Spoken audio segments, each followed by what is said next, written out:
दोस्तों, आदाब, सलाम, नमस्कार। देश में नई सरकार के गठन की प्रक्रिया तेज कर दी गई है। 9 जून को नई सरकार बनेगी और शपथ ग्रहण होगा। इसके लिए पूरी तैयारी चल रही है। इस बीच एक और बड़े नाम की चर्चा हो रही है। वो कौन नाम है, आप जानिए और उनके सियासी सफर को भी हम आपको बताएंगे। दोस्तों, वह नाम है शिवराज सिंह चौहान का। जो सूत्र बता रहे हैं, जो चर्चाएं हो रही है राजनीतिक गलियारों में, उनकी माने तो इस बार की सरकार में शिवराज सिंह चौहान को बड़ी जिम्मेवारी मिलने जा रही है। जी साथियों, बड़ी खबर है दिल्ली से कि शिवराज सिंह चौहान इस बार मंत्रिमंडल में शामिल होने के साथ गृह मंत्रालय का पदभार संभालेंगे। दोस्तों, अमित शाह को इस बार बीजेपी की कमान सौंपी जाएगी। जो चर्चाएं हो रही है, जो बातें छन कर आ रही है, उस पर भरोसा करें तो शिवराज सिंह चौहान गृह मंत्री होंगे। दोस्तों, शिवराज सिंह चौहान देश की राजनीति में, बीजेपी की राजनीति में एक बड़ा नाम है। इस बार के चुनाव में भी बीजेपी को मध्य प्रदेश में 29 सीट जिताने में महत्वपूर्ण भूमिका निभाई है।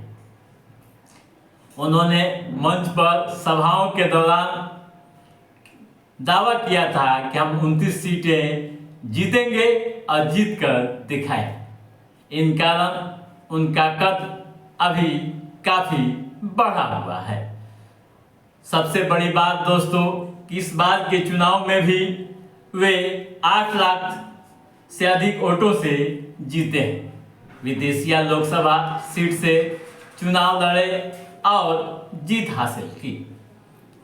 हालांकि दोस्तों, दूसरे नंबर पर राजनाथ सिंह भी मंत्रिमंडल में दावेदार हैं। तो दोस्तों, ये हुई शिवराज सिंह के बारे में अभी की संक्षिप्त व महत्वपूर्ण सूचनाएं। अब हम उन और आगे बढ़ते हैं और उनके राजनीतिक सफर को भी जानने की कोशिश करते हैं। दोस्तों, शिवराज सिंह चौहान बीजेपी के वे करिश्माई नेता हैं जो कई बड़े रिकॉर्ड बना चुके हैं।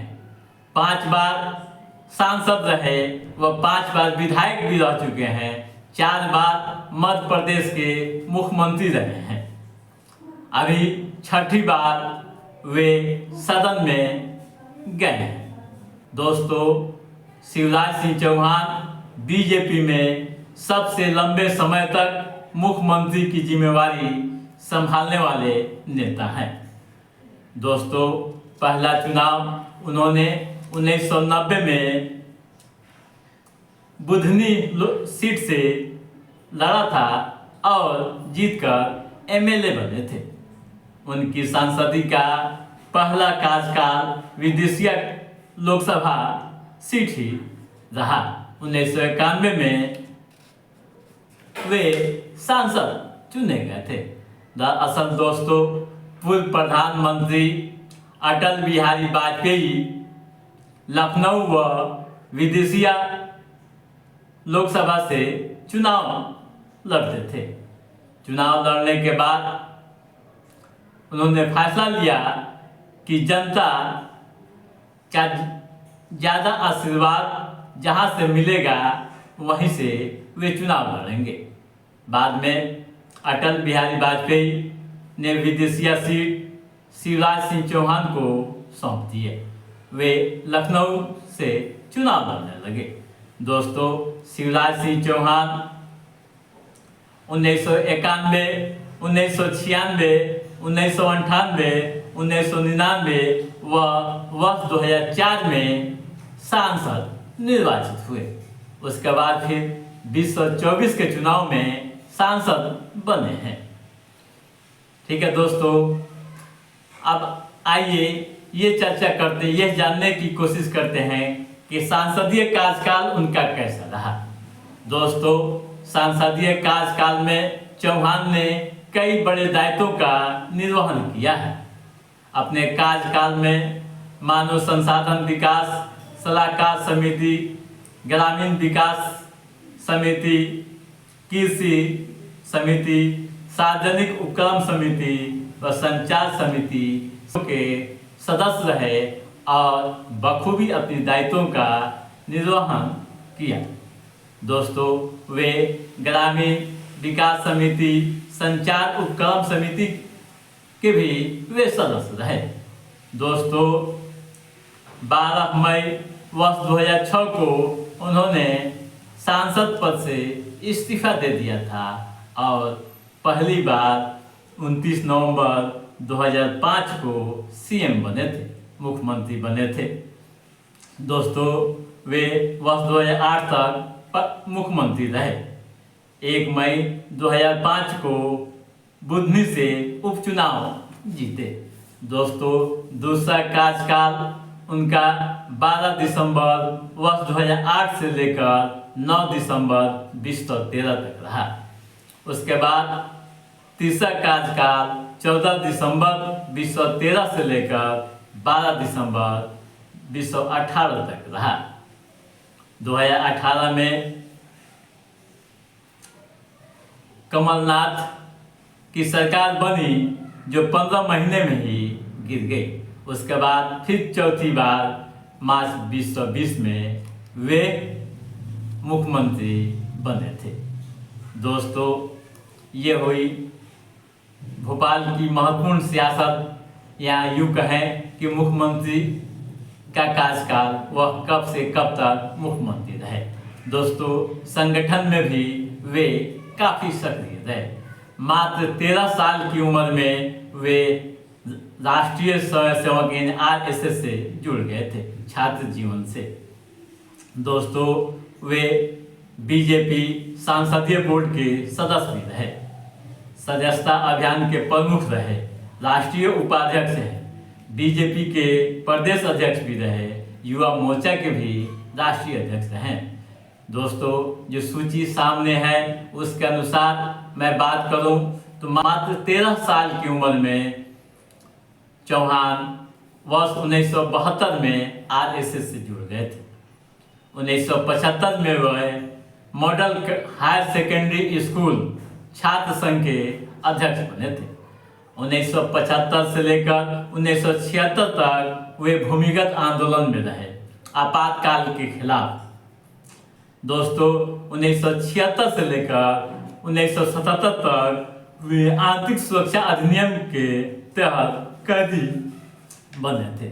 फिर उसके बाद दोस्तों 1977 से लेकर 1978 तक अखिल भारतीय विद्यार्थी परिषद भोपाल में संगठन सचिव रहे।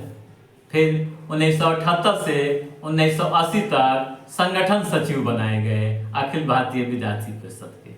फिर 1982 से 1983 तक राष्ट्रीय मंत्री भी रहे अखिल भारतीय विद्यार्थी परिषद के। फिर 1984 से लेकर 1985 तक वे संयुक्त सचिव बनाए गए भाजपा युवा मोर्चा के। 1985 से लेकर 1988 तक वे युवा मोर्चा के महासचिव रहे। 1988 से 1991 तक फिर वे युवा मोर्चा भोपाल के अध्यक्ष बनाए गए। दोस्तों, 1991 से लेकर 1992 तक वे केसरिया हिंदू वाहिनी के संयोजक रहे। 1992 से लेकर 1996 तक युवा मोर्चा के महासचिव बनाए गए। फिर 1997 से लेकर वर्ष 2000 तक बीजेपी के मध्य प्रदेश के महासचिव रहे। 2002 से 2003 तक राष्ट्रीय अध्यक्ष रहे युवा मोर्चा के। फिर 2003 से 2005 तक अखिल भारतीय विद्यार्थी परिषद के वे राष्ट्रीय महासचिव रहे। 2005 से 2006 तक वे भाजपा भोपाल के अध्यक्ष रहे, यानी मध्य प्रदेश के। उसके बाद दोस्तों वर्ष 2014 से 2022 तक वे बीजेपी पार्लियामेंट्री बोर्ड के सदस्य भी रहे। तो ये उनका कार्यकाल रहा कि संगठन के क्षेत्र में भी अपने दायित्वों का बखूबी निर्वहन किया। जब सदस्यता अभियान के प्रभारी थे, रिकॉर्ड संख्या में लोगों को बीजेपी का सदस्य बनाया था। तो दोस्तों ये हुई शिवराज सिंह चौहान के बारे में महत्वपूर्ण जानकारियाँ कि उनका सियासी सफर कैसा रहा और किस तरह से उन्होंने अपने दायित्वों का बखूबी निर्वहन किया। तो दोस्तों आज के इस एपिसोड में बस इतना ही। हमारा ये एपिसोड कैसा लगा आप लाइक और कमेंट करके हमें जरूर बताइएगा। यदि आपने हमारे चैनल को सब्सक्राइब नहीं किया है तो सब्सक्राइब भी कीजिएगा, ताकि पॉलिटिकल गतिविधियों से संबंधित जो भी अप टू डेट है उसे हम समय समय पर आपके बीच पहुंचाते रहेंगे। तब तक आप अपने दोस्त को दीजिए इजाजत।